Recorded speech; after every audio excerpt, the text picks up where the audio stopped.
안녕하세요. 남은을 위한 김현수 변호사입니다. 최근 방송인 사유리 씨가 등남을 했습니다. 그런데 이 사유리 씨는 결혼을 한 적이 없어요. 예전에는 결혼을 하지 않은 아이 엄마라는 의미로 미스맘이라는 표현을 썼었는데요. 자발적 비혼모, 결혼 없이 남편 없이 아이를 낳은 겁니다. 어떻게? 정자기증을 받아서. 이게 어떻게 가능했던 것인지 오늘은 사유리 씨와 관련해서 생명윤리법에 대한 이야기와 함께 제 정자기증 경험담도 함께 이야기해보도록 할게요. 사유리 씨가 애를 낳았는지 어쨌는지 전혀 모르시는 분들을 위해서 간단히 설명 먼저 드릴게요. 사유리 씨는 어머니가 되는 게 꿈이고 아기를 정말 갖고 싶었다고 합니다. 그래서 30대 시절에 난자도 따로 보관해 놨는데 근데 40대가 되어가지고 일반적인 방법으로는 임신 출산이 어렵다라는 그런 의사의 진단을 듣고 정자를 기증받아가지고 아이를 낳기로 결심을 했대요. 정자은행을 통해서 기증을 받았는데 이 동양인 정자는 뭐 한두 개밖에 없어가지고 결국 서양인 기증자의 정자를 받아가지고 일본에서 시험관 아기로 임신을 했고, 그리고 사유리 씨가 한국 나이로 42살이던 작년 11월 아들 후지타 젠을 출산했습니다. 사유리 씨처럼 자발적 미혼모가 되는 거 우리나라에서도 가능할까요? 사유리 씨가 자기 유튜브에서 시험관도 나라마다 다른데 일본은 합법이다, 한국에서는 부부끼리만 가능하다, 그래서 일본에서 시험관 수술을 했다, 이런 말을 했어요. 근데 이건 약간 오해가 있습니다. 오해를 할 수 있어요. 우리나라에서도 사유리 씨처럼 미혼 여성이 정자를 기증받아가지고 시험관 아기 시술로 임신 출산을 하는 거, 이거 불법 아닙니다. 합법이에요. 그런데 현실적으로 국내 병원에서는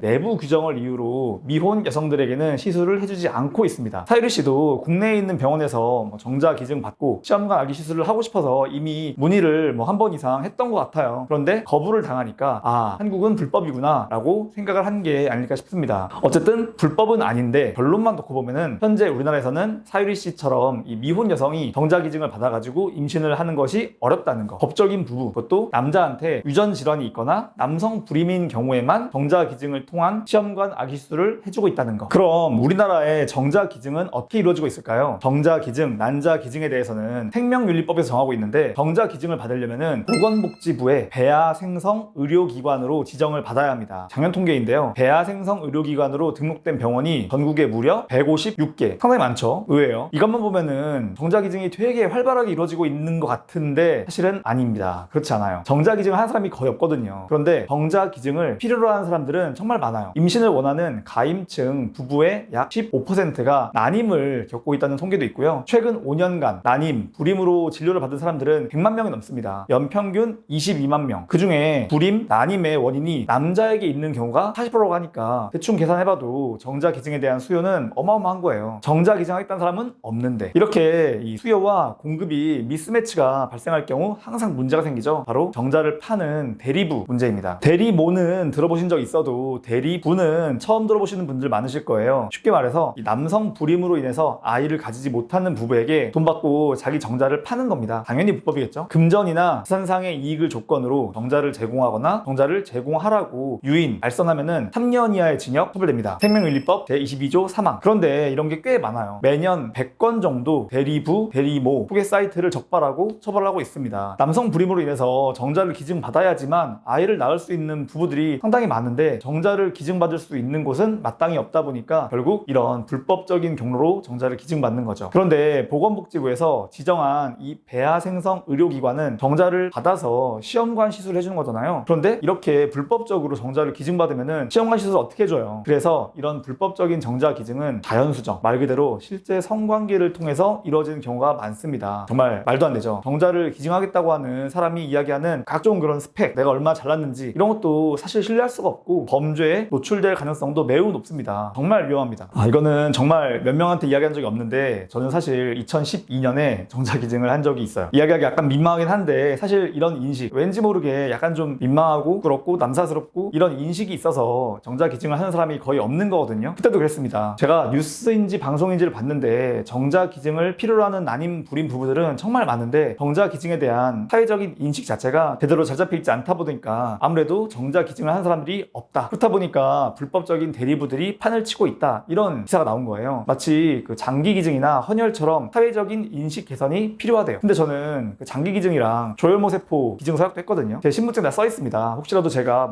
불의의 사고를 당하게 되면은 제 몸에서 쓸만한 거 다 가져가라고 이미 동의를 했어요. 우리가 흔히 그 골수 이식이라고 하는 조혈모 세포 기증은 등록해 놓은 지 10년이 넘었는데 아직까지 저랑 딱 맞는 그런 사람을 못 찾았는지 연락이 안 와서 기증을 못 하고 있고요. 그래서 혼자 병원에 연락하고 찾아 찾아갔어요. 정자기증하고 싶다고. 먼저 의사쌤이랑 상담을 했는데 너무 당황하시더라고요. 처음 봤대요. 이렇게 뜬금없이 그냥 전화해가지고 기증하겠다고 한 사람이 없었대요. 이것저것 정말 많이 확인을 했습니다. 뭐 키, 몸무게, 혈액형 이런 거 체크하는 건 기본이고 피 검사랑 이것저것 검사도 되게 많이 받았어요. 그리고 뭐 대학교 졸업 증명서 이런 것도 냈던 것 같습니다. 그 부분에서는 의사선생님께서 좀 조심스럽게 설명해 주셨어요. 난임 불임 부부들은 병원을 신뢰하고 정자를 기증받는 것이기 때문에 어느 정도의 그런 기준을 충족해야 정자를 기증할 수가 있다. 평균 이하의 그런 좀 건강하지 않은 정자는 기증하고 싶어도 기증할 수가 없는 거다라고 설명을 하셨습니다. 저는 이제 무사히 통과를 했고 결국 기증을 했습니다. 처음이라 좀 민망하고 낯설고 그랬는데 그래도 좋은 취지니까 괜찮았어요. 물론 지금은 나이가 좀 있기 때문에 할 수 없습니다. 이게 20대 때 이야기예요. 또 하나, 헌혈하면은 이것저것 선물 주잖아요. 그런데 정자 기증은 그런 거 없어요. 뭐 문화상품권, 영화 관람권 이런 거 없습니다. 가서 달라고 하시면 안 돼요. 왜 우리가 헌혈하면서 겸사겸사 피검사도 받고 하잖아요. 마찬가지로 겸사겸사 나의 건강을 검사받는다, 이런 의미가 있는 거죠. 이 영상을 보시는 분들 중에서도 좀 많은 분들이 도전을 해서 기증에 참여해 주셨으면 좋겠습니다. 네, 오늘은 자발적 비혼모가 된 사유리 씨와 관련해서 생명윤리법과 정자 기증에 대한 이야기를 해보았습니다. 사유리 씨의 비혼 출산을 반대하시는 분도 일부 있다고 들었어요. 그게 뭐 반대를 할 일인가 싶어서 좀 이해가 잘 안 되긴 하는데, 그분들은 정상적인 출산 그리고 정상적인 가족이라는 개념을 가지고 계신 것 같더라고요. 하지만 이 정상이라고 하는 기준을 대체 누가 만들었는지 모르겠어요. 사회의 변화에 따라서 자연스럽게 생겨나고 있는 다양한 형태의 가족들을 우리 사회가 인정해야 하지 않나 라는 생각을 합니다. 다음에는 더 유익한 법 이야기들로 돌아오도록 하겠습니다. 김연수 변호사였습니다. 감사합니다.